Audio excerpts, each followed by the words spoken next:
So I think I'm really getting to the bottom of what a lot of the issues I think in the first volume that I had written were, and a lot of things I think I'm changing very rapidly. I would say in my next book, which is that I think the underlying themes were a bit shallow. I think that they were a bit trite, and they didn't really go far enough.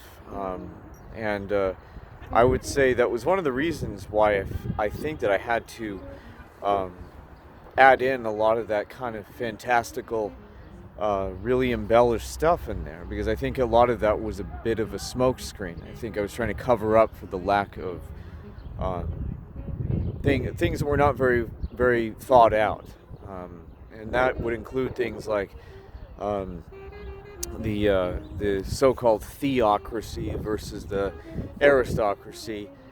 It was a very, I feel like, almost medieval, kind of oversimplified view of things. It's like its understanding of politics was like, I feel like somebody had just crawled out of a cave. And I think now, really, what I'm focusing on is really trying to understand how the world really works.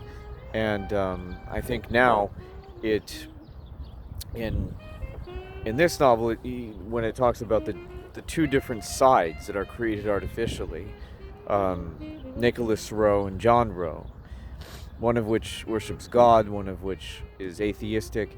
But it shows how they're really chess pieces that are really very small potatoes, are really small things in the much bigger picture. And there's many more layers to it, including the King of Iceland in the story, who is has really the highest authority, of course, and has created these two factions. And and I think really another thing, and this is, I guess you could say this is a tip. It's subjective. I mean, ultimately, I think people can do whatever they want. But what I always, what I think I would have done differently is that starting off, particularly as a young writer, is is trying to avoid spiritual or mystical or religious subject matter in the writing, and instead focus on people more on ordinary life. And not to say that those other things and mystical stuff is bad. I think eventually you can work your way up to that. But I think for me as a challenge, I wish I would have challenged myself. I thought, okay, I'm going to focus on people and find a way to make it interesting, flesh it out more, so that way it wouldn't become a lot of that stuff wouldn't become a crux, which I think that a lot of the religious stuff did become. And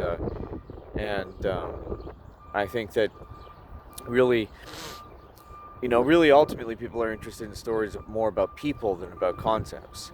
And I think that once you develop, and once I developed, really as more maturity as a writer, then I started to figure out how to sort of weave in a lot of the mystical stuff more in a more subtle, more crafty kind of way. Instead of what it did become, it just became this big mess of almost seems like you're eating a food and it has too many ingredients and adding too much spice and too much, and I think really now I would say it's much more enjoyable.